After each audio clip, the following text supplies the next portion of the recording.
奶奶看到前院里蜷缩着一只小小的毛球，正在哭泣和发抖，感到十分震惊。然而，她很快就会发现，这不是普通的小猫。之后发生的一切都让她难以忘怀。奶奶丽兹被一阵尖锐的哭声惊醒，心脏骤然加速。她放下手中的针线活，带着急切与不安，快步走向前门。每一步都让她那年迈的关节发出抗议的声音。当她推开门时，那绝望的哭声犹如一记重拳，直击她的内心。她的目光迅速扫过前院，最后停留在花坛边缘一团小小的颤抖的毛球上。眼前的情景让她不禁打了个冷战，心跳更是加快。丽兹努力看清那个瑟缩的生物，心中涌起了怜悯之情。哦，你这可怜的小家伙，她轻声说道，尽管仍未能完全辨认出它是什么。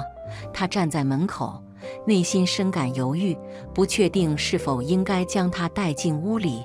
1个月前，他心爱的2只猫咪相继去世，那份失去的痛苦仍然清晰如昨。他曾发誓再也不会收养任何宠物，尤其是猫。丽兹深吸一口气，目光依旧紧紧锁在那颤抖的毛球上，仿佛命运故意将这个小生物带到他的面前。尽管他心有顾虑，却无法将它遗弃在外。他的同情心最终战胜了犹豫，他迈步向前，靠近那团毛球。走近后，他终于看清这只小小的生物。他的眼睛紧紧闭着，微小的身体因抽泣而不停颤抖。乍看之下，它似乎是一只小猫。柔软的毛发混合了棕色和白色，与花园的自然色调融为一体。但当他跪下仔细观察时，发现情况有些不对劲。他的耳朵太大且尖，鼻子也比普通小猫要细长得多。这个生物的外貌与他过去见过的任何猫都不相符，颜色也显得异常鲜艳。尽管这些异样令他疑惑，奶奶丽兹并没有多加思索。她最关心的是这个小家伙的痛苦。嘘，别怕，没事的，她温柔地安慰道，声音中充满了同情。她小心翼翼地捧起毛球，轻轻托在手心里。它如此轻盈而脆弱，她感到一股强烈的保护欲涌上心头。她能感觉到她的小心脏在她的掌心里快速跳动。别担心，她温柔地说，我们现在就去找个温暖、安全的地方。丽兹迅速在一个小篮子里铺上软毛巾，为这个小家伙准备了一个临时的床铺。毛球蜷缩在篮子里，但仍在不停地发抖。他随后从储藏室里拿出一个小碟子，倒入温热的牛奶。毛球试探性地嗅了嗅牛奶，然后将小鼻子伸进碟子里，开始小心翼翼地舔食。这一幕让丽兹心头一酸，她知道自己必须尽全力帮助这个小家伙。随着时间的推移，奶奶丽兹愈发喜欢她的新毛茸茸的朋友。仅仅2天后，她就给他取了个名字，叫做费舍尔，因为他喜欢跟他心爱的抱枕上的流苏玩耍。你这个小捣蛋鬼，她笑着说。看着他在客厅的地毯上跳跃翻滚，丽兹是一位5年寡居的老人，总是在猫咪的陪伴中找到安慰。她已故的丈夫乔治对猫过敏，但在他去世后，他收养了几只猫来陪伴自己。然而，费舍尔与众不同，他身上有种难以言喻的特殊魅力。随着时间推移，费舍尔迅速成长，毛发变得柔软而奢华，呈现出独特的沙褐色与奶油白色混合。他的眼睛最终睁开时，闪耀着令人惊叹的琥珀色光芒，在阳光下仿佛会发光。费舍尔的出现不仅治愈了奶奶丽兹心中的伤痛，也带来了她不曾预料的欢乐和惊喜。奶奶丽兹注意到了这些特征，但并没有过多在意。对她来说，费舍尔只是她心爱的宠物。无论外貌如何，他们的感情随着每一天的流逝而加深。费舍尔会蜷缩在他的腿上，陪他喝下午茶，满足地发出呼噜声。他在阅读他最喜欢的推理小说时，他也会专注地看着他照料他心爱的玫瑰花园，偶尔拍打掉落的叶子或追逐蝴蝶。不久之后，费舍尔便成为了奶奶丽兹的常伴。他甚至开始带她出去短途旅行，让邻居和朋友们感到高兴。在当地超市里，费舍尔会耐心地坐在购物车的儿童座位上，吸引其他购物者羡慕的目光和友好的抚摸。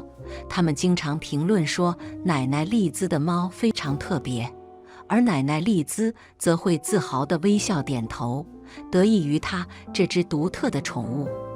每周二的晚上成为了他们的特别时光。奶奶丽兹多年来一直参加每周知识竞赛之夜，而现在她总是带着费舍尔，像鹦鹉一样坐在他的肩膀上。酒吧老板比尔是个性格开朗的男人，他为费舍尔破例，允许他出现在禁宠的规则下。费舍尔很快就成为了知识竞赛之夜的吉祥物。每当奶奶丽兹和费舍尔进门时，比尔都会宣布幸运的吉祥物来了，这让其他顾客都感到非常愉快。随着时间的流逝，奶奶丽兹的生活发生了改变。自从乔治去世以及他之前的猫咪相继去世以来，困扰他的孤独感几乎消失了。费舍尔为他的日子带来了快乐、笑声和陪伴。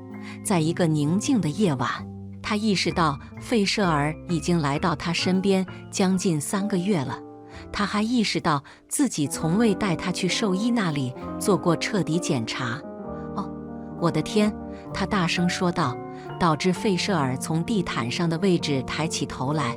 我们玩得太开心了，以至于我完全忘记了你的健康检查。费舍尔，我们得在明天解决这个问题。第二天早晨，奶奶丽兹打电话到当地的兽医诊所，为当天下午预约了检查。当她挂断电话时，感到了一丝紧张。她告诉自己这很傻，因为费舍尔似乎完全健康，但她还是无法摆脱即将发生变化的感觉。这种直觉最终证明是正确的。这次常规的就诊将彻底颠覆他的世界，揭示出一个关于费舍尔的真相，挑战他对心爱的宠物所有的认知。第二天清晨，阳光明媚，是一个完美的春日早晨。奶奶丽兹早早醒来，她的日常活动因为对费舍尔的兽医预约充满期待而略有改变。他发现自己的视线总是不由自主地被费舍尔吸引。那只小动物蜷缩在窗台上的一片阳光里，它那不同寻常的毛发在金色和奶油色的光辉中闪烁。来吧，费舍尔，奶奶丽兹轻声喊道，拿起她从邻居那儿借来的宠物运输笼，该去检查身体了。费舍尔在她的诱导下，几乎没有发出任何抗议地被放进了运输笼。他那琥珀色的眼睛与他见过的任何猫咪都不同，好奇地望着他。前往安德森博士的兽医诊所的车程很短，但奶奶丽兹却充满了各种情绪。她低声哼唱，这是她多年来为了平静自己神经而养成的习惯。费舍尔则在运输笼里保持了异常的安静。诊所是一座小而整洁的建筑，位于镇子的边缘。淡蓝色的外墙和白色的装饰给人一种友好、温馨的感觉。奶奶丽兹进入诊所时，熟悉的消毒水和宠物洗发水的气味扑鼻而来。早上好，丽兹，接待员萨利欢快地打招呼。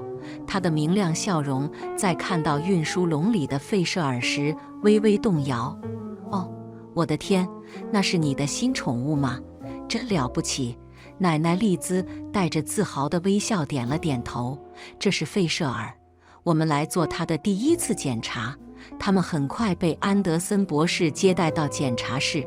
安德森博士是一位40多岁、面容亲切的女性，她的头发带有盐和胡椒色。当费舍尔从运输笼中出来时，医生的眉毛微微挑起，但他仍保持着专业的态度。丽兹，告诉我关于费舍尔的事吧。安德森博士开始温柔地抚摸费舍尔的身体，他详细讲述了发现费舍尔的经过，描述了他的快速成长和独特的行为。随着他的讲述，安德森博士的表情逐渐变得困惑，他逐渐对费舍尔的眼睛、耳朵和嘴巴进行检查，困惑之情愈发明显。最后，兽医站直身子，用混合了困惑和关切的目光看着奶奶丽兹。我不太确定怎么说，但这不是一只小猫。奶奶丽兹惊讶地眨了眨眼。不是小猫，那它还能是什么呢？安德森博士摇了摇头。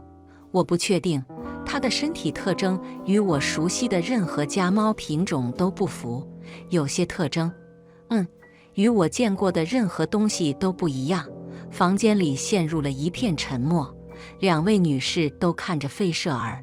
费舍尔此刻在检查台上安静地梳理自己，似乎对他们的困惑毫无察觉。我想做一些测试。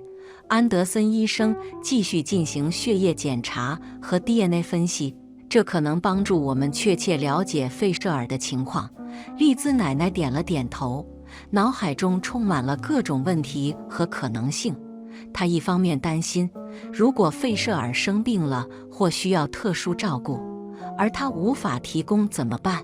另一方面又对费舍尔产生了浓厚的兴趣。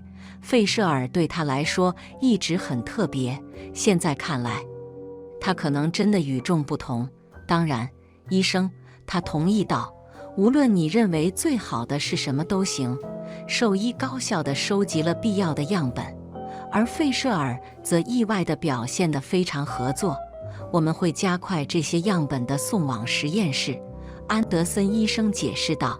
几天内，我应该能得到一些初步结果。当他们准备离开时，丽兹奶奶感到一阵情绪交织，既有对测试结果的焦虑，又有对费舍尔真正本性的好奇，还有对他这只不寻常宠物的强烈保护欲。别担心，费舍尔，他在离开诊所时低声说，无论那些测试结果如何，你永远都有一个家在我这里。在等待测试结果的期间，奶奶自己做了一些调查，她翻阅了互联网和旧书，试图找到与这只小毛球描述相匹配的任何信息。经过几小时的搜索，她偶然发现了一篇关于一种稀有濒危物种的文章。这种物种与她的新朋友惊人的相似。文章提到，这些生物由于体型和毛发的原因，常常被误认为是小猫。文章详细描述了这种物种的特征，它们有大而尖的耳朵、修长的鼻子以及沙褐色和奶油白色的毛发。文章甚至提到它们独特的饮水方式，这与它在小毛球身上观察到的完全一致。意识如闪电般袭来，他心跳加速地继续阅读。文章解释说，这些动物极其稀有，通常生活在恶劣的沙漠环境中，不适合家庭生活，需要特定的照顾才能繁荣。他感到既兴奋又焦虑。如果他的新朋友真的属于这些稀有生物中的一种，他肩上担负着重大责任。很快他将发现这一点。他无私的决定将让你感到动情。最终，他接到了安德森医生关于实验室结果的电话。这不是一只小猫，实际上不是那种普通的小猫。安德森医生确认道，声音中充满了惊讶和担忧。这是一只幼年帕拉斯猫。奶奶的心跳漏了一拍，震惊和困惑中，她不明白兽医的意思。如果这是某种猫，那肯定是一只小猫，对吧？安德森医生继续说道，帕拉斯猫并不适合做宠物，它们是野生猫，需要专门的环境和照顾，而我们这里无法提供。最好联系一个野生动物救援组织，他们可以确保他获得所需的适当照顾和关注。奶奶在想到要与费舍尔分开时，感到一阵心痛，但她知道内心深处这是正确的选择。她无法忍受将费舍尔留在一个不适合他福祉的环境中，她的同情心和责任感超过了她个人的依恋。在兽医检查后的这几天里，对奶奶丽兹来说是一场情感的风暴。她坐在她最喜欢的扶手椅上，目光紧盯着费舍尔。他在客厅地板上顽皮地追逐着一团毛线。通常在看到这样的景象时，他的心里充满了喜悦，但现在却掺杂着深深的悲伤。他知道他们在一起的时间即将结束。这一现实让他感到如同身体上的疼痛。哦，费舍尔，他低声喃喃，声音微微颤抖。为什么事情要变成这样？他联系了野生动物救援组织，他们对他的情况表现出了极大的理解和支持。他们解释了费舍尔的康复过程，并最终将他介绍给了其他同类。一切都很合理，但他的思绪又回到了过去几个月。他记得费舍尔给他生活带来的快乐，填补了因丈夫去世留下的空白。他想起了他们周二晚上的智力冒险，费舍尔在下午茶时蜷缩在他的腿上，以及他那好奇的琥珀色眼睛注视着他照料玫瑰的样子。眼泪在他眼中盈满，想到没有费舍尔的家似乎难以忍受。他曾短暂地考虑过是否能留住费舍尔，也许他可以学会提供他所需的专业照顾。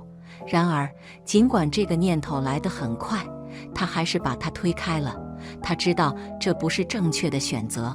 费舍尔不仅仅是一个不寻常的宠物，它是一只野生动物，应该和它自己的同类生活在适合它需求的环境中。你将会有如此美妙的冒险，小家伙。他温柔地抚摸着费舍尔柔软的毛发。我会永远珍惜我们在一起的时光。在费舍尔即将离开的那天，奶奶丽兹经历了各种情感。是的，告别会让她心痛，她会非常想念费舍尔，但她也感到一种日益增长的自豪感。她曾得到一个珍贵的礼物，照顾和爱护这只非凡生物的机会。现在轮到她给予费舍尔最伟大的礼物，生活他应得的生活。当门铃响起时，他深吸一口气，鼓起勇气迎接即将到来的事情。他打开门，看到2位面带亲切笑容的野生动物救援组织人员。你好，女士。那位女士温柔地打招呼。我们来接费舍尔了。